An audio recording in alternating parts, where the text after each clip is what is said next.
cité ensuite, donc on va encore donc les gens, rassurez-vous, hein, pronom catégorie B. Hein. Dans ton livre, tu as cité 13 personnes, on est d'accord ou pas? Tu as cité Barterman, tu as cité Fillon, tu as cité Lightfoot, tu as dit ceci. Alors que disent les spécialistes de la critique textuelle? Ensuite, tu as cité 13 personnes, et tu as fait ensuite, encore à la fin, tu as dit il existe bien d'autres érudits de critique textuelle. Alors, le problème, c'est que parmi les 13 personnes que tu as citées, en fait, en gros, il n'y en a que 3 qui peuvent être qualifiés de textualistes. D'accord? Les autres ne sont que des exégètes. Et la différence entre un exégète et un textualiste, c'est entre la lune et le soleil. D'accord? Les exégètes, ils se reposent sur quoi aujourd'hui? Les exégètes se reposent sur les travaux des textualistes. On est d'accord? Mais en eux-mêmes, ce ne sont pas des spécialistes de critique textuelle.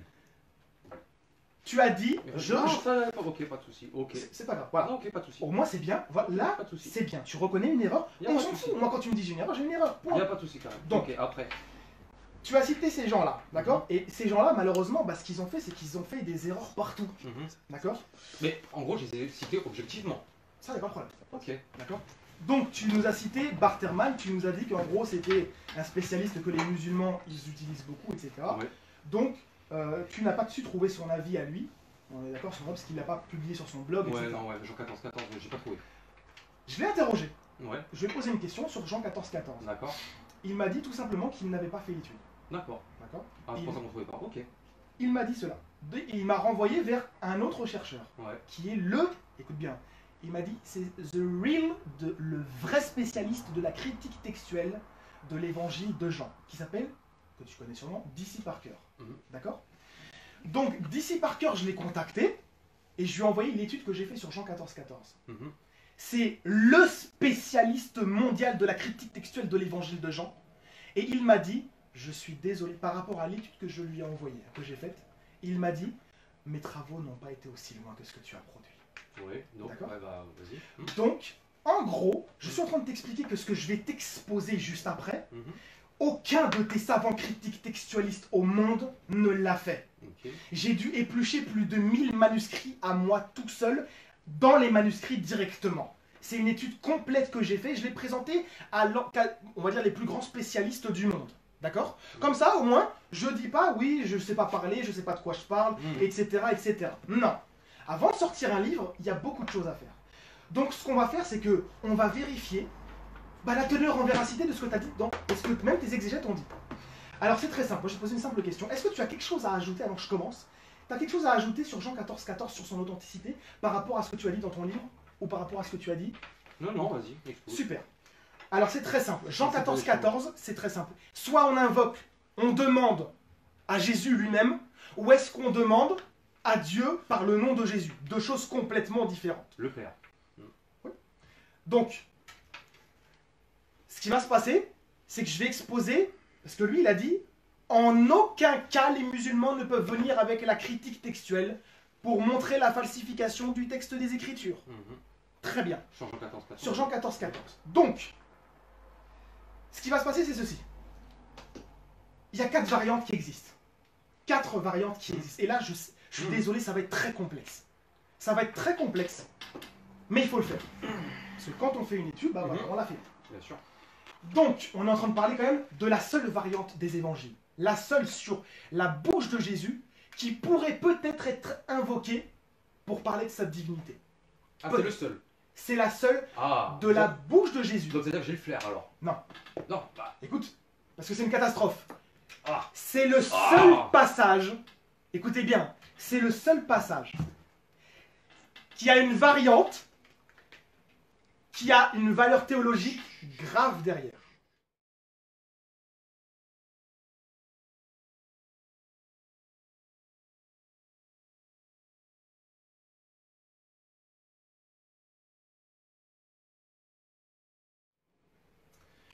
On a, pour résumer la problématique, on a 4 variantes qui existent sur ce verset. C'est dire déjà la grosse problématique que nous avons sur le verset en tant que tel. D'accord?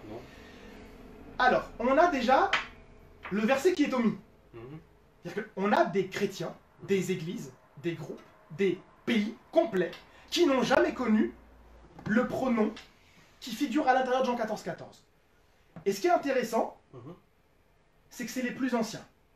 On a le diatessaron de Tatien, qui est du 2e siècle.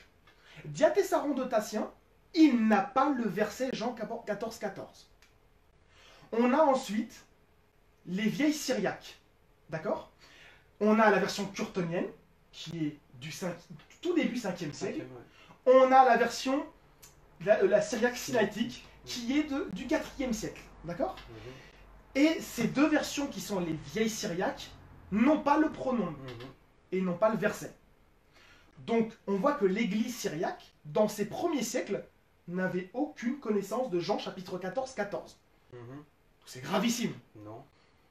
Ensuite, on a la version palestinienne, qui est du 5e siècle. D'accord?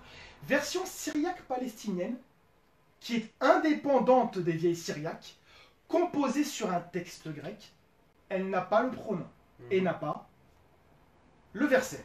Ce qui est intéressant à titre informatif, c'est que Mohammed ibn Ishaq, donc celui qui a écrit la Sira, eh bien, il fait ses citations d'après cette version-là des évangiles. Donc même chez les musulmans, ça se répercute. Votre pronom n'existe pas. Ibn Qutayba et Ali al-Tabari, pas l'exégète comme s'était trompé le père Galèze, eh bien, ils font leur citation d'après la vieille syriaque en version arabe. Donc eux ne connaissaient pas non plus ce verset-là. Donc, on va continuer. On a les commentateurs pères de l'église syriaque qui vont commenter le Diatessaron. On a Afrat, le sage, qui est du 3e, 4e siècle, ne connaît pas ce verset. On a Éphrem le Syrien, ne connaît pas ce verset. On a le Liber Gradour, celui qui a écrit ça, 5e siècle, ne connaît pas ce verset. La doctrine d'Adaï, début 3e siècle ou début 5e, selon la divergence, ne connaît pas ce verset.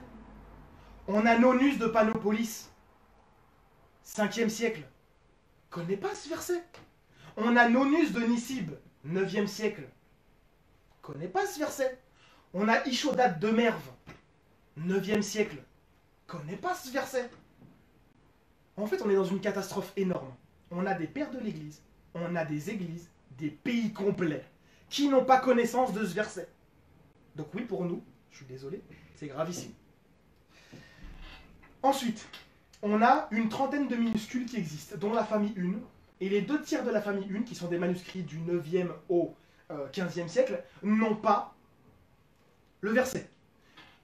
L'autre tiers, il a le verset, mais sans le pronom.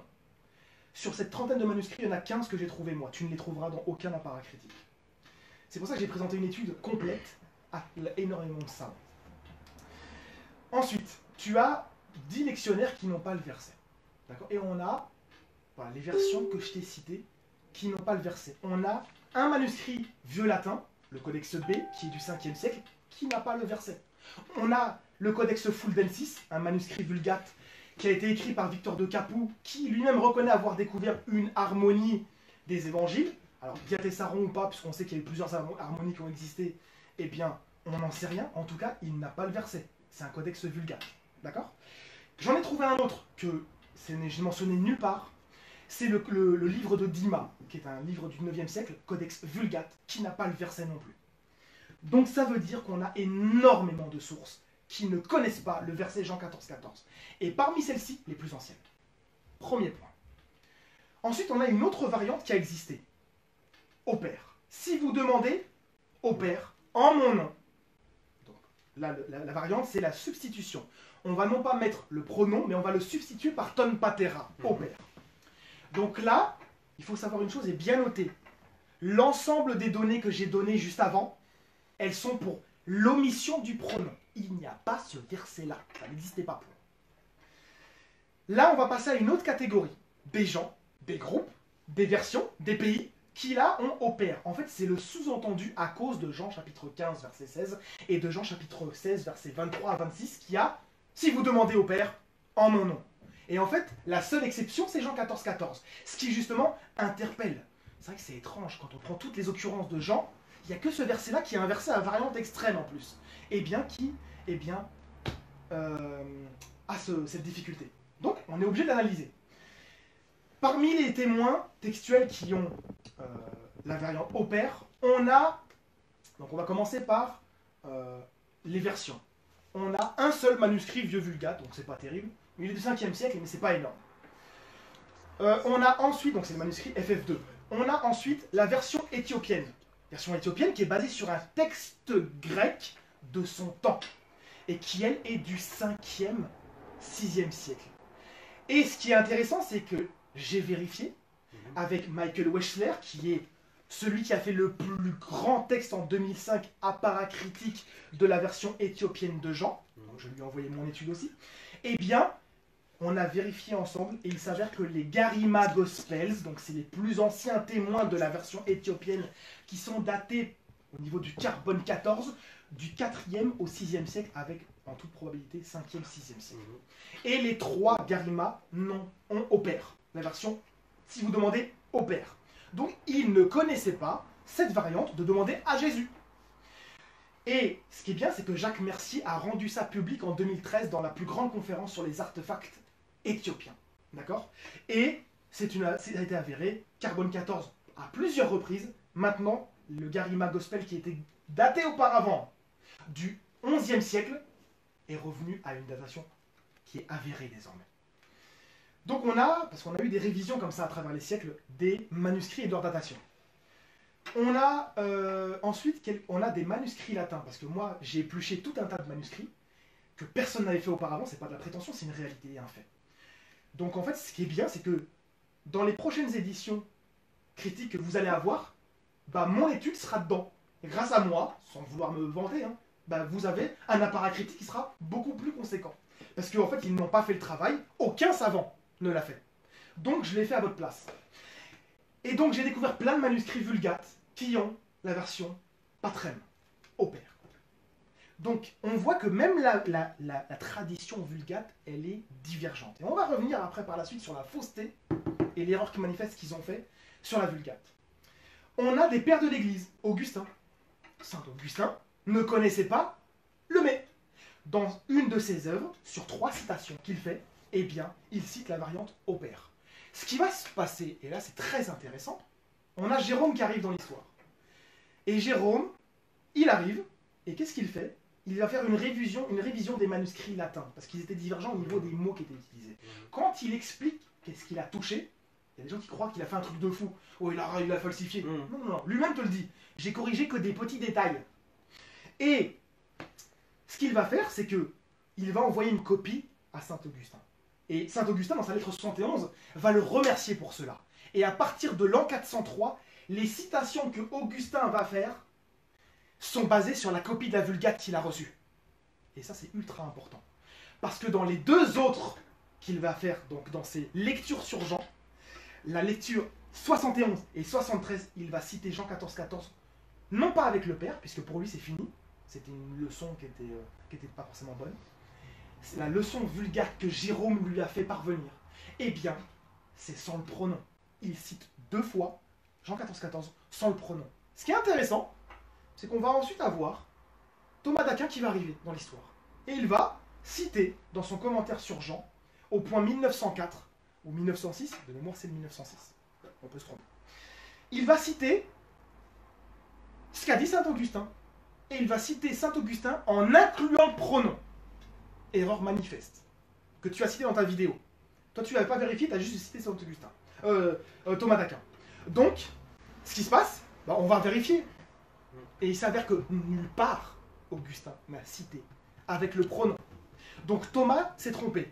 Mais moi, je ne suis pas d'accord avec cette chose-là. Je pense tout simplement que c'est les éditeurs de Thomas d'Aquin qui ont, en fait, mis le texte comme nous on l'a dans la Vulgate actuellement, et qui ont cité Jean 14,14 d'après ce truc-là, et que c'est pas Thomas d'Aquin qui a fait l'erreur.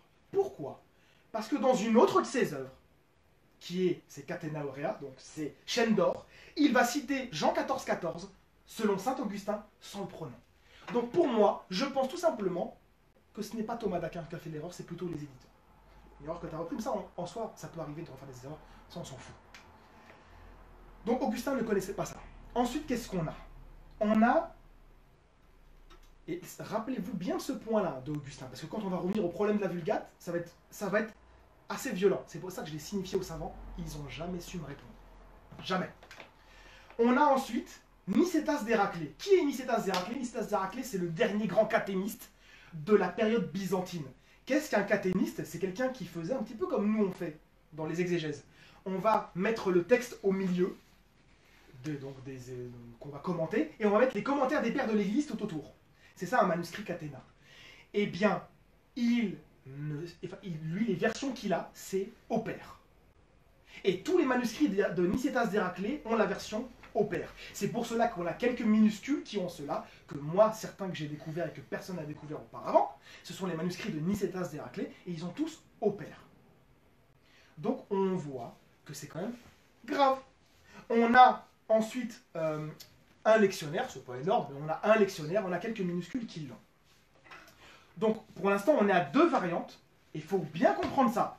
Tous ces auteurs, toutes ces versions, toutes ces églises, tous ces pays, tous ces pères de l'Église n'ont jamais entendu parler de Jean 14,14 ou même du pronom.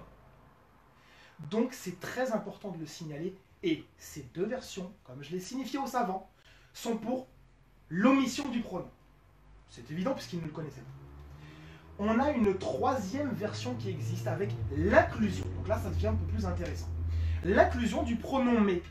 Est-ce que c'est si vous me demandez, donc à moi Jésus, si vous me demandez, en mon nom, là, on a le « mais » en grec qui est incorporé. Donc, on va regarder ce que Metzger a qualifié sans avoir fait l'étude. Parce que son élève Barterman, son élève numéro 1, lui-même ne l'a pas fait. Donc ils n'ont jamais fait l'étude sur Jean 14,14 comme moi je te la présente. Et comme je l'aurais présenté, ils m'ont, entre guillemets, congratulé. Merci d'avoir fait cette étude-là pour nous. Donc, parmi les témoins textuels qui valident Jean 14,14... Oui, non, mais ça, c'est pas un travail, ça. De quoi c'est pas un travail? Bah, il a juste repris quelques données qui... Non, déjà, si tu voulais le lire. Ah non, j'ai pas besoin, je le connais par cœur. Donc, ce qui va se passer, c'est que maintenant, je vais donner les occurrences qui existent, les témoins textuels pour l'inclusion du pronom. Alors, on va se rendre compte d'une chose. On a le papyrus 66. D'accord? Papyrus 66, qui a le pronom. Très gros problème. Un boom dans la critique textuelle il n'y a même pas 1 an. Un énorme boom. Ça a fait tellement de bruit et de mal, à mon avis, que tu n'en as pas entendu parler. C'est que la datation des papyrus Bodmer, de la collection Bodmer, a été refaite.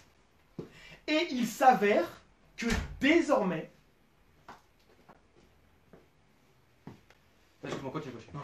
Il s'avère que désormais, le P66, le P75 sont datés non plus de la fin du 2e siècle, milieu 3e, mais du mi-3e au mi-4e, avec le 4e fortement appuyé. Et ça, c'est les plus grands paléographes mondiaux.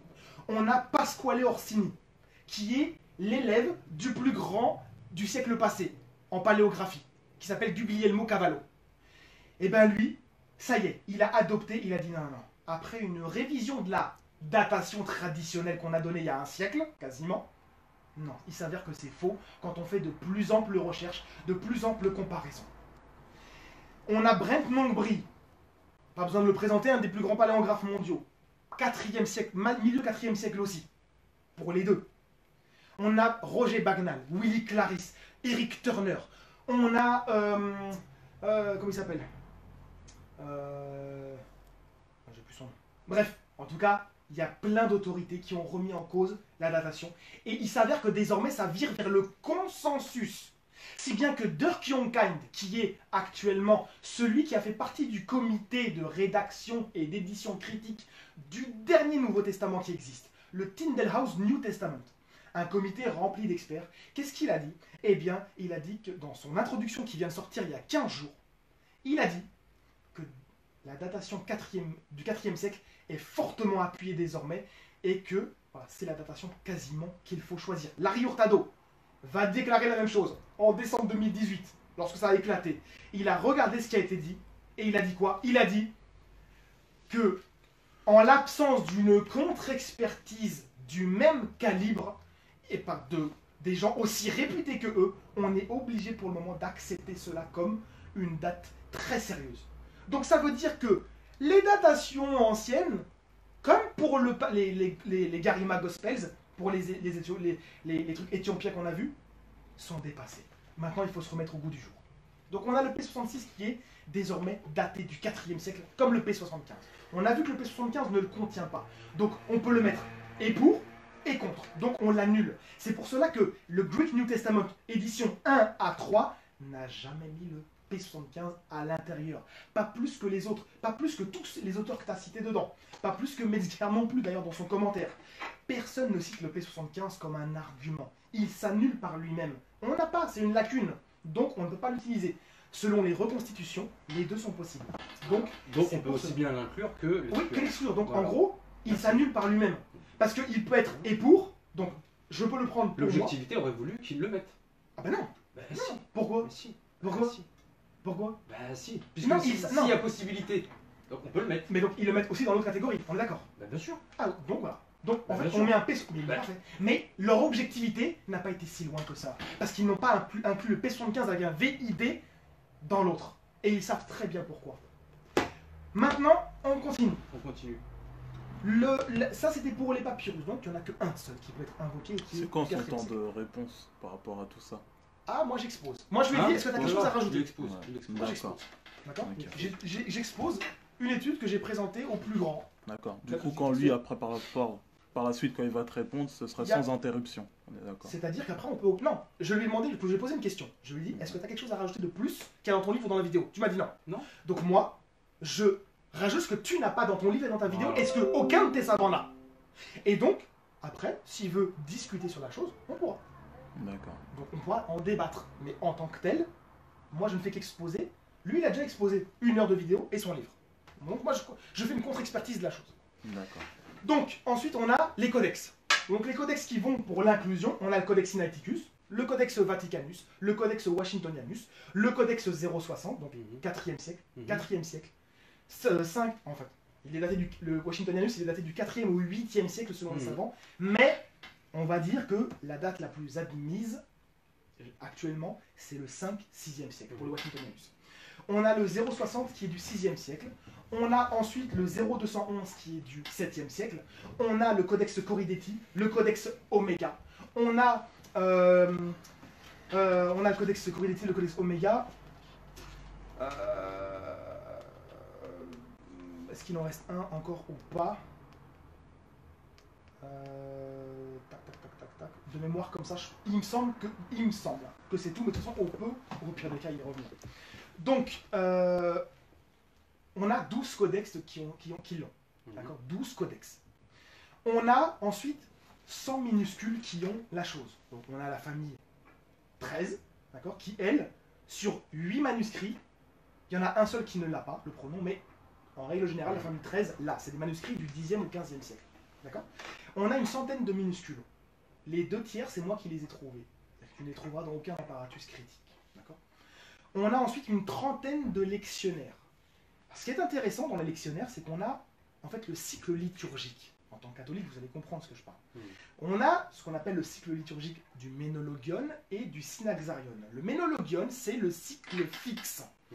Et le Synaxarion, c'est le cycle variable. Et c'est intéressant parce que Jean 14,14 apparaît dans ce cycle liturgique 2 fois sur l'année. Une fois pendant Pâques et Pentecôte, et une fois 10 mois après. Et il s'avère qu'on a donc 30 lectionnaires qui ont l'inclusion du pronom. Très précisément, il y en a 28. Donc on en a moins de 30. Et ce qui est intéressant, c'est que ce n'est pas les plus anciens. Et en face, pour l'omission, on en a 90, soit 3 fois plus, qui sont pour l'omission du pronom. Et parmi eux, le plus ancien, le lectionnaire 627, qui est du 8e siècle. D'accord ? C'est pour l'omission du pronom. Donc on a, en termes de différence, 3 fois plus de lectionnaires donc, qui circulaient dans les églises.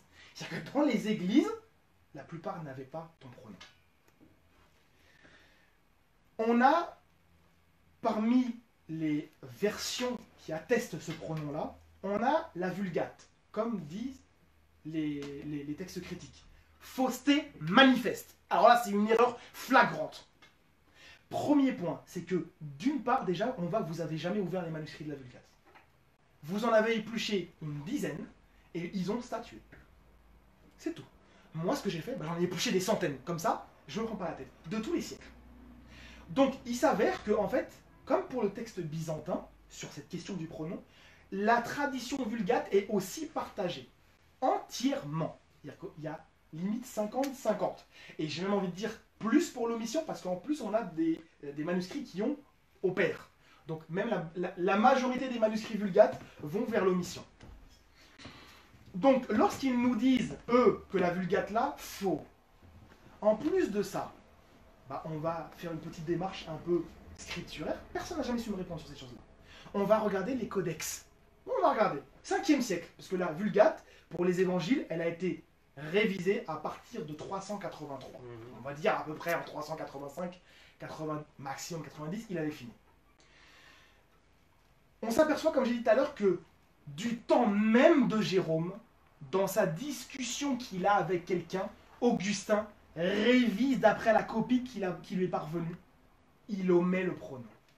Le plus ancien témoin vulgate omet le pronom à 2 reprises dans ses œuvres. Ça, c'est un témoin manifeste.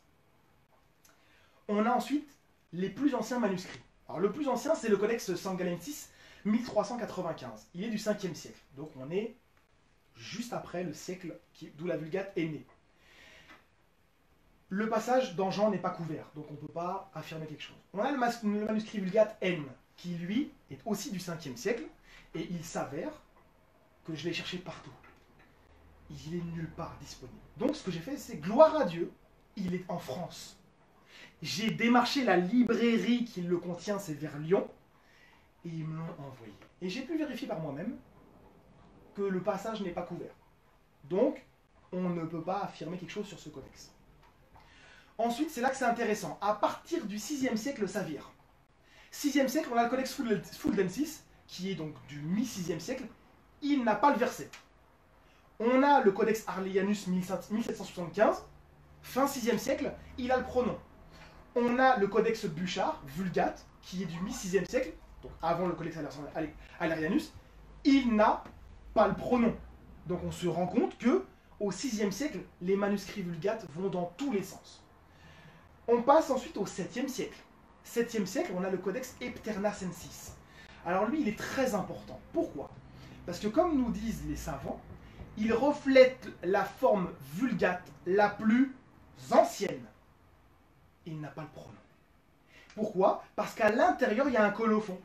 Et ça nous mentionne une note du scribe que ce manuscrit a été corrigé sur un manuscrit de la librairie de Eugippius en 558. Ça veut dire qu'au minimum, le texte qui est devant nous, il est du mi-6e siècle. Mais ça, c'était la copie. Donc ça veut dire la correction. Donc ça veut dire que le texte est encore plus ancien et les savants le datent du 5e siècle.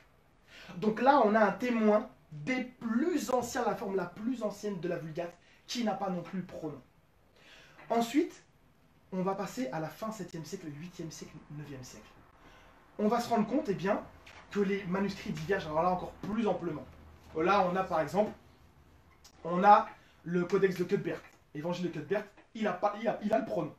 On a le Book de Kells, le livre de Kells, c'est, on va dire, l'un des trésors de l'Irlande. Vraiment, quand vous tapez Book of Kells, vous allez vous rendre compte que c'est un des trésors du patrimoine irlandais. Parce que c'est un très très beau manuscrit, très bien préservé, etc. etc.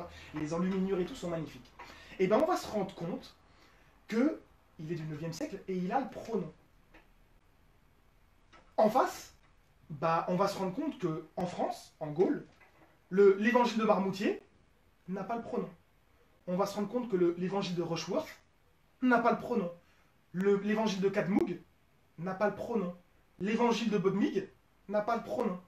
Le book, le livre d'Armagh, qui reflète selon les savants la forme la plus archaïque de la Vulgate, n'a pas le pronom. Donc on se rend compte d'une chose. C'est que quand vous avez dit que la Vulgate a le pronom, attention, moi je suis venu et je vous ai dit à vous, aux grands spécialistes, que vous vous êtes trompés. Ils n'ont pas contre-répondu. Ils ont vu que les témoins textuels n'avaient pas été réellement analysés. Et la plupart des textes que je te dis là, en fait, tu ne les trouveras nulle part. C'est parce qu'il a fallu que j'épluche énormément de manuscrits de moi-même. Plus de 1000 que j'ai dû regarder de mes yeux. Je les ai tous référencés, répertoriés. C'est pour ça que j'en ai fait une grande étude que je leur ai envoyée. Et ils m'ont vraiment remercié sur la question. Donc, on a posé le cas de la Vulgate. Vulgate ne contient pas le mais, dans sa forme la plus ancienne. Que des manuscrits Vulgate ensuite contiennent le pronom, oui, c'est ce qu'on appelle les contaminations de copie et des erreurs de copiste, c'est très très très connu. Mais ça démarre au VIe siècle. Vous n'avez aucune attestation avant le VIe siècle pour valider le fait que la Vulgate l'avait. On est 2 siècles après. Et il faut savoir que la Vulgate actuellement que tu as, je ne parle pas de la néo-Vulgate, de l'aspect de la Vulgate normale, le texte de base qui est utilisé, tout comme pour le texte minoritaire, c'était le Codex Vaticanus, le Sinaiticus n'est qu'un témoin en plus, c'est le Codex Amiatinus, et il est du 8e siècle. Donc on utilise comme texte de base pour la Vulgate un texte qui date de 4 siècles après l'établissement de la Vulgate. Attention, on a des témoins bien avant, dont le meilleur c'est Saint Augustin, eh bien, qui vous explique qu'il n'y a pas le pronom dans la Vulgate à la base. Donc oui, on peut parler de falsification des Écritures, bien évidemment. On va venir par le reste. On va continuer. Donc on a la Vulgate, on a la version gothique. La version gothique, moi j'ai quand même une remarque à faire et je l'aurais fait. La version gothique, on n'a que un manuscrit. Un seul, le Codex Argenteus, qui est du 6e siècle. Et on sait qu'elle a été établie sur des corrections via un texte de la Vulgate. D'accord? Comme le Codex Brixianus, puisque tous les deux ont des affinités extrêmes entre les deux. Mais le plus dramatique, c'est quand ils ont introduit la version gothique dans leur livre, en disant que c'est vrai. Non, c'est faux. Pourquoi? C'est incertain, très incertain. Parce que, on va prendre un exemple. La syriaque, la Peshitta. La Peshitta, quand on prend l'édition la plus connue, l'édition de Pusey et Guiliam, d'accord, qui est la plus connue en termes de critique textuelle sur la syriaque Peshitta, on va se rendre compte, eh bien que, dans les 42 manuscrits qu'ils ont cités comme témoins pour les évangiles, il y en a une trentaine qui reflètent Jean 14,14. Et parmi ces trentaines-là, un seul n'a pas le pronom. Imaginons qu'on aurait découvert ce manuscrit-là seul parmi les manuscrits Peshitta, sans avoir la connaissance des autres. On aurait dit, la Peshitta n'a pas le pronom. Comme ils ont fait avec la version gothique. La version gothique, on a un seul manuscrit, aucun moyen de comparaison, et on a dit, la version gothique a ça. Non, absolument faux. Ça, c'est un parti pris. Peut-être qu'elle l'a, au 6e siècle, et peut-être que c'est une des copies défectueuses. Ça, on n'en sait rien, on n'a pas d'élément de comparaison. Ensuite, on a des manuscrits vieux latins. C'est intéressant, parce que le vieux latin, ça prédate la Vulgate. Sauf que c'est les témoins vieux latins les plus tardifs. Ils sont très tardifs. Donc ça vaut pas grand-chose, en fait, au final. Parce que, comme on le sait, ces manuscrits-là ont été retouchés, révisés sur des manuscrits vulgates de leur temps. Donc, il y a un copiste, il est arrivé, il a pris le manuscrit vieux latin, il a pris un manuscrit vulgate, tac, et je vais corriger le texte. Je suis au 7e siècle, 8e siècle, 9e siècle, et je copie. Et voilà comment sont arrivés les témoins vulgates, les témoins vieux latins, qui ont l'inclusion du pronom. Donc, en plus d'être plus tardifs, bah, c'est de loin les plus incertains aussi. Je te parle même pas des erreurs qu'ils ont fait sur leur citation. Ils sont trompés dans les manuscrits, ils ont inclus plein de trucs qui étaient faux. J'ai dû tout réviser. Tout. Donc c'est pour ça que dans ta prochaine édition, c'est bien, quand tu achèteras ton prochain Nouveau Testament critique, bah je serai dedans. Bon, moi tu te diras, Karim aura servi à quelque chose. Donc, ensuite on continue. On a donc la Peshitta et la version archaléenne. C'est-à-dire quand on a l'abbé Fillon qui vient nous dire la version syriaque là, ah non, non, désolé monsieur l'abbé, vous vous êtes trompé. En fait, c'est deux versions au sein d'une version. Parce que les autres versions syriaques ne l'ont pas. On a vu que le Diatessaron ne l'a pas, les vieilles syriaques ne l'ont pas, la version palestinienne syriaque ne l'a pas. En fait, vous n'avez que la Peshitta et la version archaléenne. Et là, pareil, je vais imposer un énorme non dessus. Pourquoi? La Peshitta, elle est du 5e siècle. Ça, c'est un fait avéré. Et tous ceux qui ont voulu dire que c'est avant, c'est fini. Même celui qui a lancé la primauté araméenne est revenu sur son avis. C'est-à-dire que même à Gabriel Andrew Roth, qui est celui qui a lancé le mouvement depuis une vingtaine d'années ou trentaine d'années à propos que l'édition syriaque, la Peshitta, précède le texte grec, il est revenu lui-même en 2015 dans une conférence qui est disponible sur YouTube. Il s'est excusé. Il a dit, au vu de tout ce qui a été fait, je m'excuse, je me suis trompé. Non, le texte grec précède largement la Péchita. Donc, la Péchita est du 5e siècle. Fait intéressant, l'église syriaque va enfin avoir le pronom qui rentre chez elle, au 5e siècle. Avant, ça n'existait pas dans l'église syriaque. Donc, on voit une évolution. Ce qui est intéressant, c'est que la version Péchita, en plus, vous la rejetez parce qu'elle n'a que 22 livres sur 27 dans le Nouveau Testament. Donc, bon, on l'accepte en tant que témoin, mais en tant que tel, on ne va pas s'en servir pour le Nouveau Testament comme un argument décisif entier. Mais voilà, on le note. Péchita, 5e siècle, on voit l'apparition du pronom. Ce qui est intéressant, c'est que ça a été fait sur du grec du 5e siècle. Alors que les versions d'avant, qui étaient avant le 5e siècle, je suis désolé, c'est technique, mais c'est pas grave. Le vieux syriaque, le diatessaron, ont été faits sur du grec plus ancien, beaucoup plus ancien. On a ensuite la version philoxénienne. La version philoxénienne, on n'a pas de manuscrit. Donc, comme ça, c'est très simple. On n'a que des citations d'auteurs. Il n'y a pas de citation de Jean 14,14, donc elle n'existe pas. C'est une édition qui est apparue au 6e siècle. Au 7e siècle, on a la version archaléenne qui apparaît. La version archaléenne, c'est une révision de la philoxénienne, et elle inclut le pronom. On est au 7e siècle. Donc on a deux versions syriaques qui l'ont sur 6 ou 7. Et pas les plus anciennes, les plus tardives. Donc ça, c'est pour les attestations du pronom. D'accord? Intéressant, il n'existe aucun père de l'Église, aucun, qui a le pronom. Ça n'existe pas. Aucun père de l'Église n'a le pronom. On voit que ce pronom-là n'a jamais été invoqué dans les débats contre les premiers musulmans sur la divinité de Jésus. Pas plus que contre les hérétiques dans le christianisme. Vous savez que si on avait eu Jean 14,14 avec le pronom au concile de Nicée, ça aurait fait très mal pour les Ariens. On a une parole de Jésus qui aurait été très forte. Mais ça n'a jamais été invoqué tout simplement parce qu'il ne l'avait pas. Il ne l'avait pas.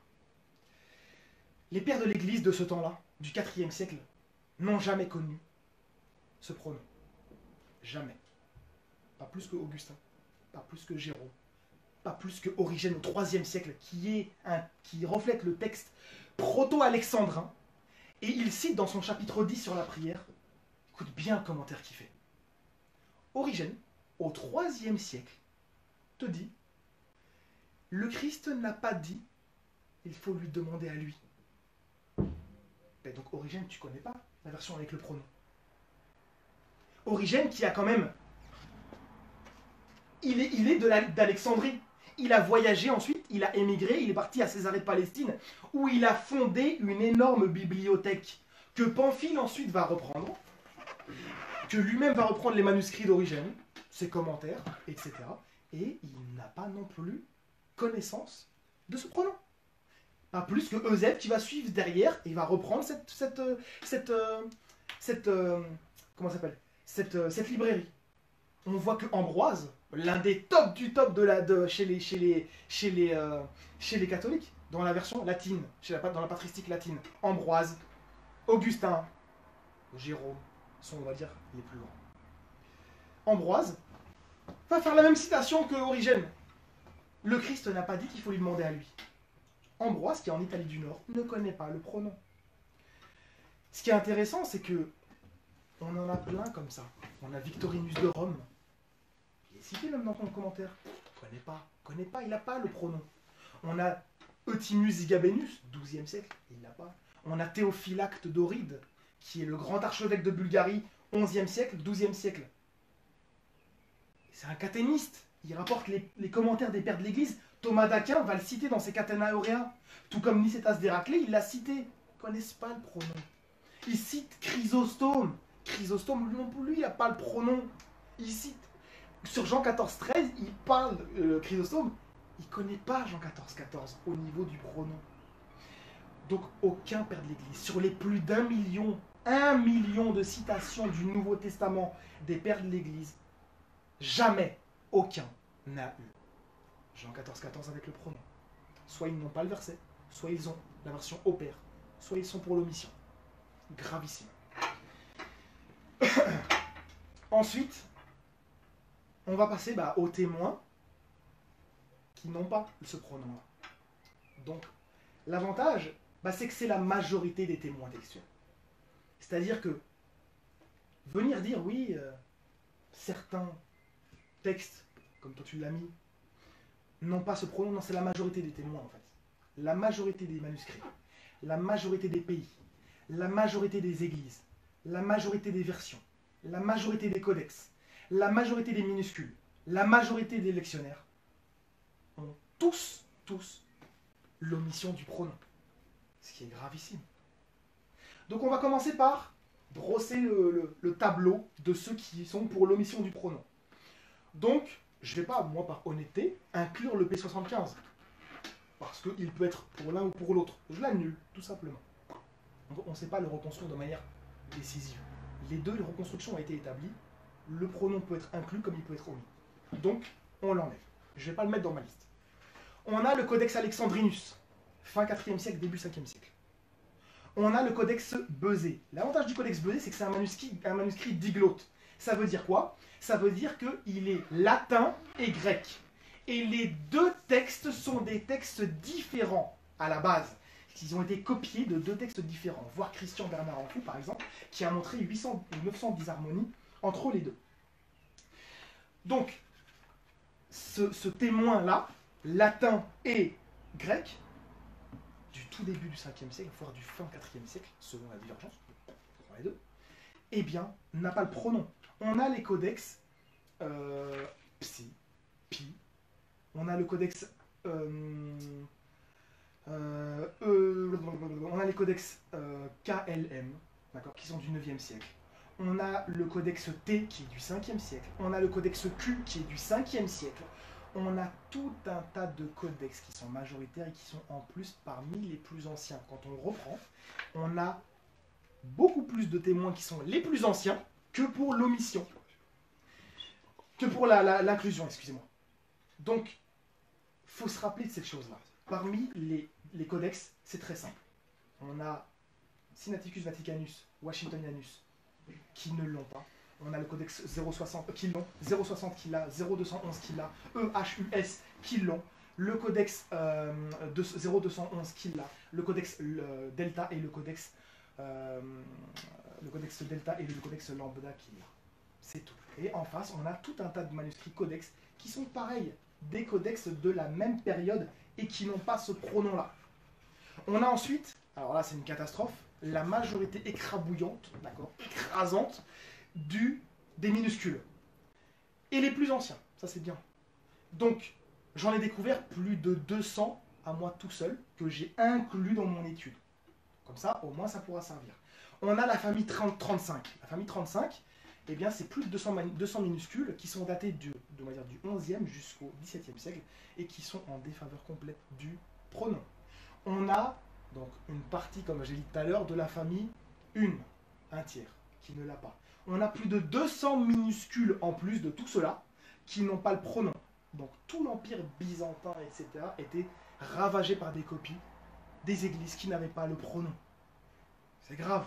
De même que en Occident, les copies vulgates, elles sont divisées en deux, principalement. Inclusion et omission. On voit le problème des copies dans le christianisme. On voit que c'est quand même très grave. Surtout que là, on parle d'une variante majeure.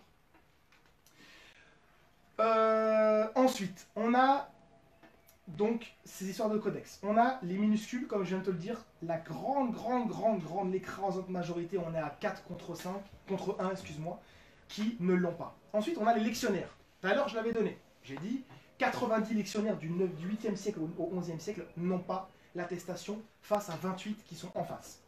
Et qui en plus ne sont pas les plus anciens. On a ensuite les versions.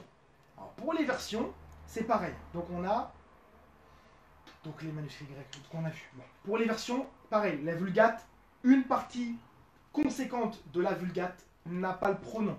Et j'ai déjà tout expliqué auparavant. On a la version slavone, qui est du 9e siècle, bâtie sur un texte grec du 9e siècle, qui ne l'a pas. On a la version arabe, jamais mentionnée. Je sais pas s'ils sont racistes ou pas, j'ai pas compris.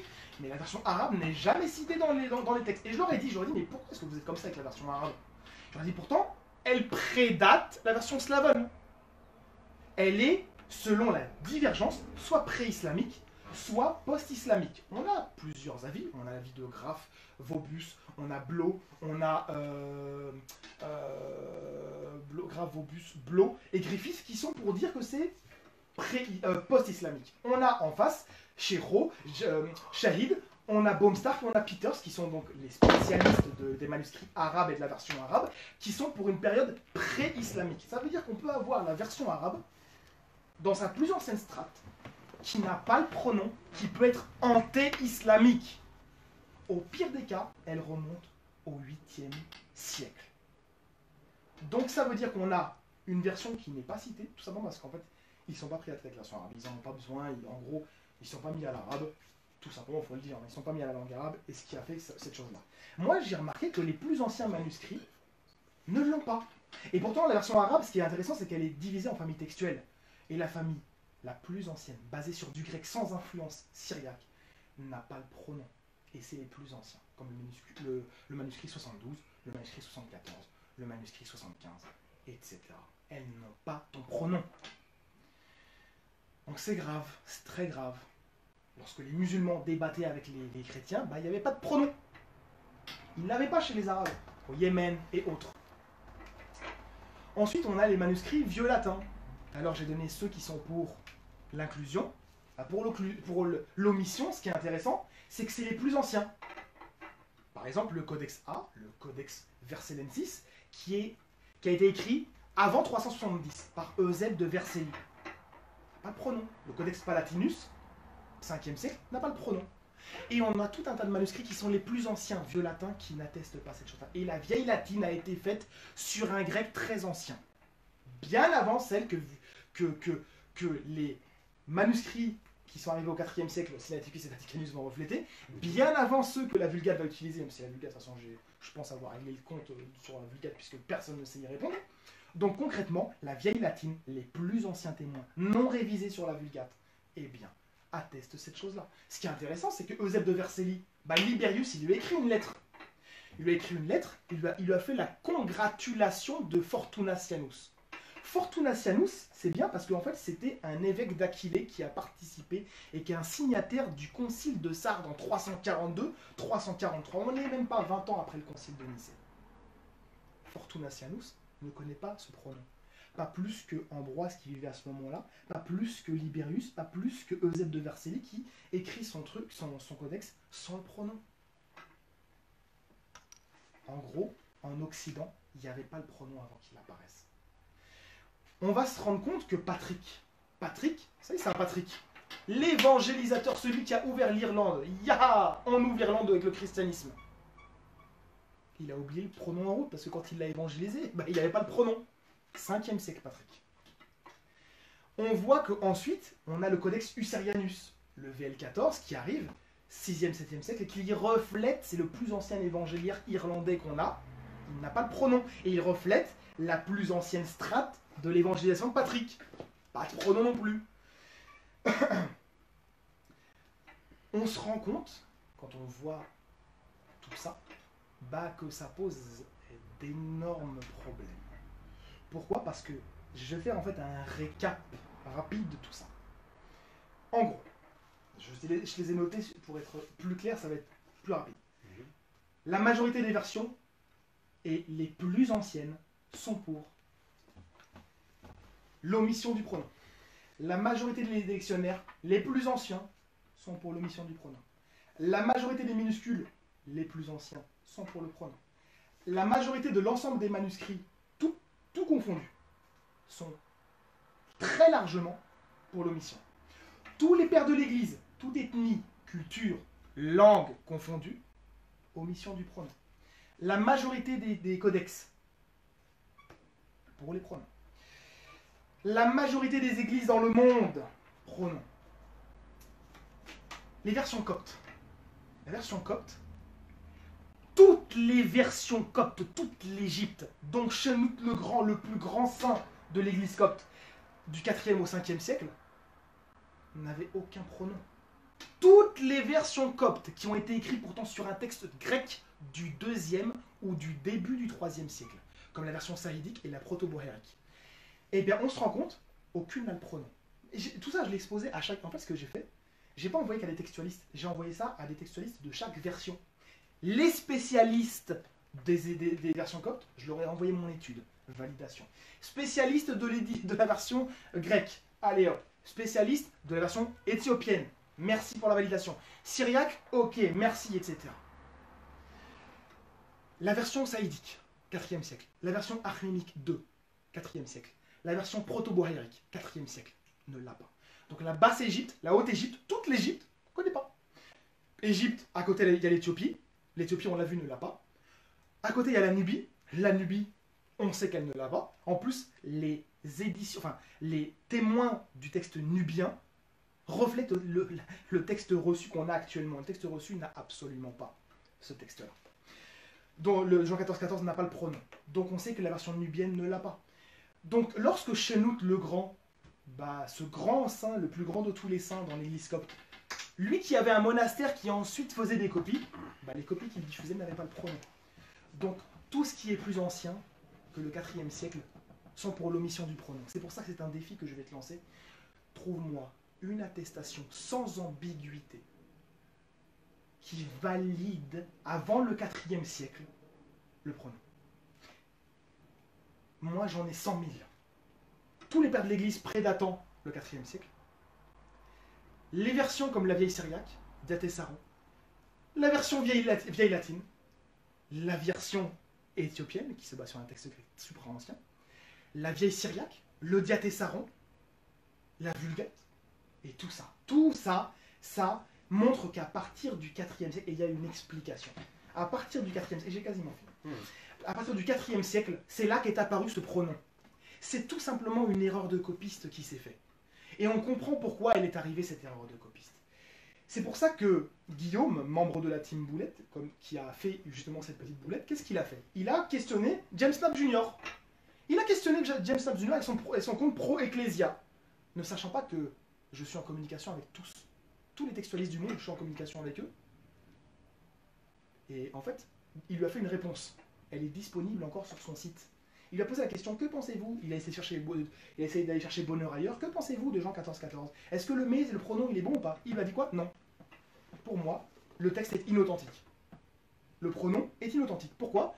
Parce qu'en fait, ça vient très certainement du verset suivant, où le mais apparaît, et il a été juste transposé en fait par une erreur de lecture. Et dès qu'il est apparu, ensuite les copies ont retransmis ça. Voilà ce qu'a dit James Snap. Ce qui est intéressant, c'est que James Snap l'a pas sorti de sa tête. Bah oui, en fait, il a juste suivi mon avis. En fait, il m'a dit concrètement, oui, c'est toi qui as raison. Il m'a dit, tu as raison. Ah, il n'avait jamais fait cette étude-là. C'est un textualiste.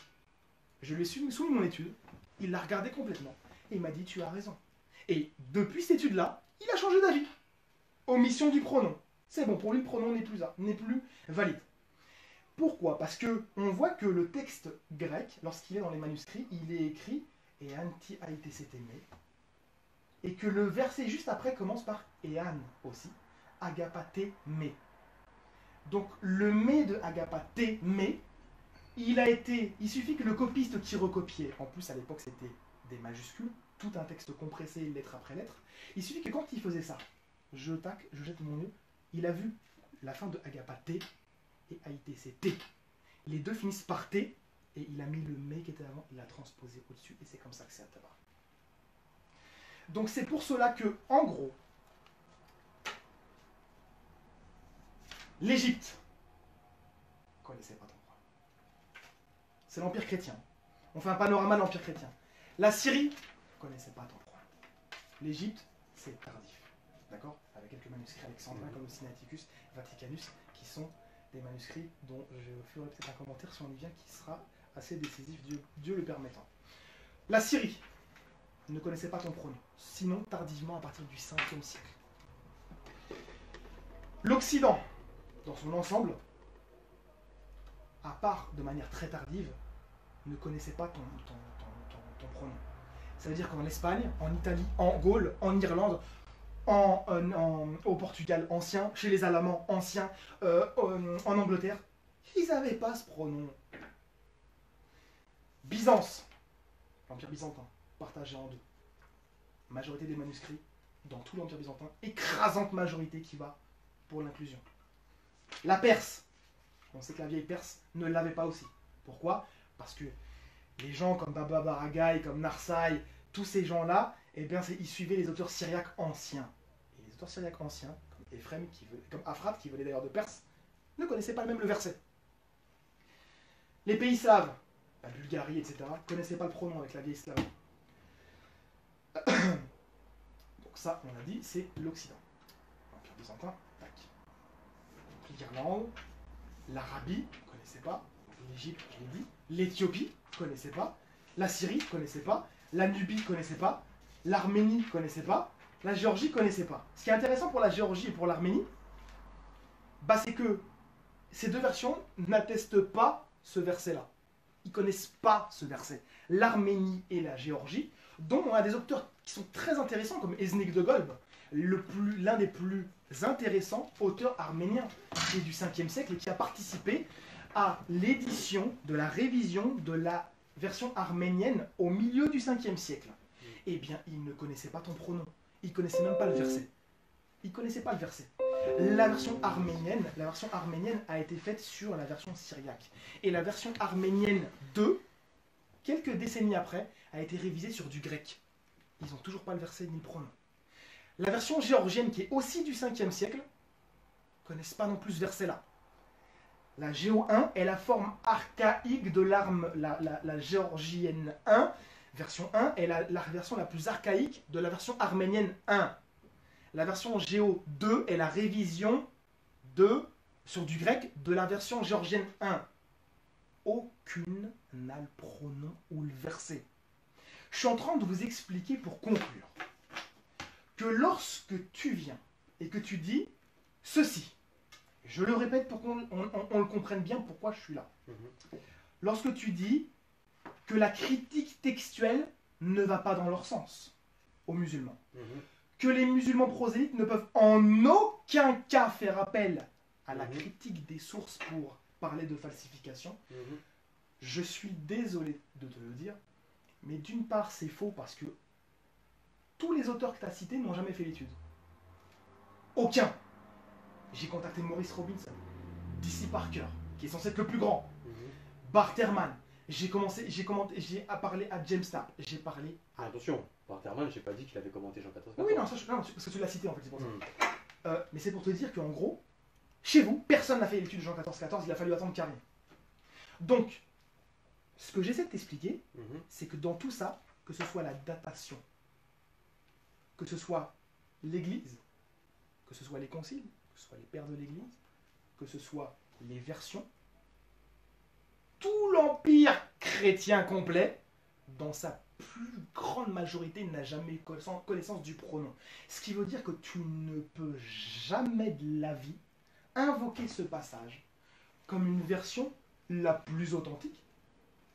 On a vu que c'était faux. La plus certaine. Ça, c'était avant que Karim arrive. Désormais, tu vas voir que l'édition va changer. On verra. Oui, bien sûr. Tu as invoqué des gens dans ton livre en disant... En fait, tu n'as cité que des exégètes. Sauf 3. Philippe Confort, qui est une pâle copie de Metzger. Il n'y a rien de plus. Une Confort, c'est connu, tu prends ce que J.K. Elliott il a dit sur lui, c'est une catastrophe. C'est un mec qui ne prend que Metzger et il copie et puis il le réarrange. C'est pas un témoin. Barterman n'a pas étudié la question et on voit que Bruce Metzger, ça va être problématique pour lui. Si je l'avais eu en face, il aurait eu beaucoup de mal. Surtout que moi, c'est les données, elles sont là-dedans. Donc, quand tu as cité tes 13 auteurs, ce qui est intéressant, c'est que tu n'as pas cité les autres qui sont contre. Parce qu'il y a plein d'exégètes aussi qui sont contre. On a Frédéric Godet. Frédéric Godet, c'est un témoin et un théologien exégète intéressant, comme disait Guillaume sur un forum. Il n'a pas été invoqué. Ce qui est intéressant, c'est que le commentaire de Guillaume, ton ami, a dit « Il n'est pas spécialiste de critique textuelle ». Ah oui, bah je renvoie ça sur toi. Donc tu as 9 auteurs à toi qui sautent sur les 13. 10 auteurs sur 13 qui sautent. Et ce qui est intéressant, c'est qu'on en a d'autres. F.F. Bruce, exégète supra connu, Frédéric Fyvie Bruce, dans son commentaire sur Jean, et c'est très connu, page 301, te dit que, comme Godet, elle est illogique la lecture. Rejet du pronom. On a James Knapp, grâce à moi, textualiste, qui le rejette maintenant désormais. On a James Knapp, celui que ton ami Guillaume a contacté. On a Limosis, on a Martin Ecasser, on a Gary Summers, on a Jason Patrick Kilburn, on a Gary Workman. Tous ces gens-là, ils sont pour l'exclusion du pronom. Tu prends par exemple des supra-exégètes comme Craig Kinners, il n'a pas le pronom. Tu prends le R.C. Sproul, il n'a pas le pronom, etc. En fait, je pourrais continuer jusqu'à demain. Pour te dire qu'on ne peut pas citer des gens sans citer l'autre partie. Tu vois, l'avantage de, par exemple, des éditions critiques, c'est qu'ils te citent une variante, ils te citent l'autre. Toi, tu n'as pas fait ça. Toi, tu as cité ce qui, selon toi, allait dans ton sens, et tu n'as pas mis le reste. Donc, à la vue de toute cette analyse critique, il est évident qu'on ne peut jamais baser sa foi sur une variante textuelle non attestée avant le IVe siècle, dont ceux d'avant, dont aucun père de l'Église, et ceux qui prédatent cela, toutes les églises qui existaient avant le IVe siècle, on ne peut pas se baser sur ça pour parler d'une chose qui est une exception dans le corpus johannique, et qui est une exception sur tout l'évangile de Jésus, c'est la seule qui pose problème. Donc, pour moi, à la vue des données existantes, il est évident que ce pronom est une erreur de copiste qui s'est infiltrée dans les copies et que par la suite la contamination s'est faite par les révisions, comme par exemple la révision de la Peshitta qui a révisé les versions qu'elle a avant, mais c'est tardif, ultra tardif. On voit que par exemple, ce sont aussi des contaminations de copies. Je vais prendre une copie, ah tiens, je corrige. Non, c'est pas comme ça. Et tu sais en plus le pire, ce qui est intéressant, parce que quand j'ai fait, franchement, je te conseille peut-être un jour de le faire, c'est vraiment un conseil. Si tu t'intéresses vraiment à la critique textuelle, moi c'est un domaine de spécialisation maintenant, réel et sérieux. Ce qui est intéressant, c'est... Il va me demander de prendre des cours. Ah non, pas du tout. Chez toi, non? Non, pas du tout. Ah ouais. Non, j'irai pas jusqu'à... Non, c'est juste pour te dire que... Regarde un petit peu comment sont les manuscrits et tu vas voir, tu vas découvrir même des choses par toi-même qui sont vraiment intéressantes. Il y a ce que j'appelle, et je ferai une vidéo là-dessus, la guerre des scribes. Les scribes, et j'ai 36 000 photos si tu veux ici, les scribes, sur les manuscrits, ils arrivaient, petit coup de crayon, le manuscrit on l'efface, le pronom on l'enlève. Pourquoi? Parce que pour lui, c'est une erreur. Le copiste il vient, il corrige. T'en as d'autres? Ah ben non, il rajoute en petit. Ah ben non, je rajoute le pronom. Ils l'ont oublié. Et c'est comme ça pendant des siècles et des siècles et des siècles. Mais comment tu veux qu'on soit, on ait confiance sur cette variante dans ces conditions textuelles-là? C'est pas possible. C'est pour cela que, pour donc, terminer sur cette question, Jean 14,14 peut être invoqué par les musulmans et de manière la plus appuyée possible quand on a des connaisseurs musulmans qui viennent te répondre et qui te disent non, tu t'es trompé dans ton livre et les musulmans sont là. Maintenant, qu'est-ce que tu as à dire sur l'ensemble des données que je viens de te dire? Tu peux tout simplement dire aussi, j'ai pas fait l'étude, je la ferai. Bah voilà, c'est ce que j'allais te dire, je vais vérifier après. Ça, super. Voilà. Alors, vu qu'apparemment, tu es le seul qui l'a fait, exactement. que eux ne sont même pas au courant. Mais ils ont validé. Non. Que eux n'étaient pas au courant à la base, etc. Donc on va vérifier juste ça. Donc tu as écrit un livre qui est obsolète désormais. On est d'accord ou pas? Chapitre. Sur ce point-là. Merci. Sur ce point. Franchement, Ah bah, par rapport à la recherche, etc. Non, bah, tu bien sûr, mérites. je suis objectif. Tu mérites d'avoir un merci. Bah, je suis objectif par rapport à ça. Si Bon. tu me dis, par rapport aux propos que tu viens de me tenir, qu'on va vérifier Pas de problème. par la suite, d'accord? Sans Si aucun tu me dis problème. que tous ces auteurs que j'ai cités, etc., ils ne sont pas bons par rapport à la critique textuelle, et que nous on C'est pas vérifie des par derrière. textualistes en fait, c'est des exégètes, des profs de... Oui, mais ils se reposent sur tous les. Ouais, non, mais en fait ils se reposent sur Melchior, principalement. Oui, Principalement, je veux dire. Sauf ceux qui sont venus avant Melchior, bien évidemment. ce que je suis en train de te dire, c'est déjà par rapport à ces auteurs que j'ai cités, d'accord, plus les auteurs que tu as cités, etc.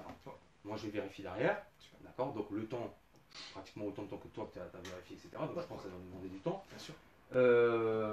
Bah, si tu me dis sous couvert, d'accord, du fait que eux n'étaient pas au courant, Tu vois, je l'ai pas fait moi-même. Je l'ai même envoyé, tu vois, pour le faire, pour qu'ils regardent.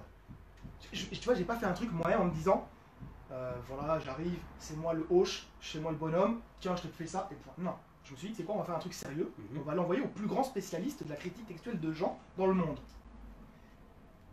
Et c'est ce que j'ai fait, tu vois. Alors certains vont te répondre, te dire, voilà, nous on considère malgré tout qu'il faut garder le pronom, parce qu'en fait c'est la leçon la plus difficile, tu vois. Mais ça c'est quelque chose en fait que je leur ai fait une réponse très grande, néo-testament parlant vis-à-vis des manuscrits, etc., sur les leçons les plus difficiles. C'est chaud. Et franchement c'est chaud. Et c'est pour ça que je dis que ils m'ont remercié. J'ai même corrigé toute leur base de données. D'ici par cœur, il m'a remercié parce que je suis allé dans leur base de données, prochaine édition de l'édition byzantine, etc. Ils s'étaient trompés sur plein de manuscrits, etc. J'ai regardé, je leur ai dit non, vous avez fait des fautes là, etc. J'ai tous les mails avec moi si tu veux. Ils m'ont dit merci. Franchement, tu nous as corrigé et on le mentionnera. Etc. C'est tout le point, tu vois. Donc voilà. Moi, en 14-14, j'ai fini. Ok, on passe à autre chose alors. Super. Ok.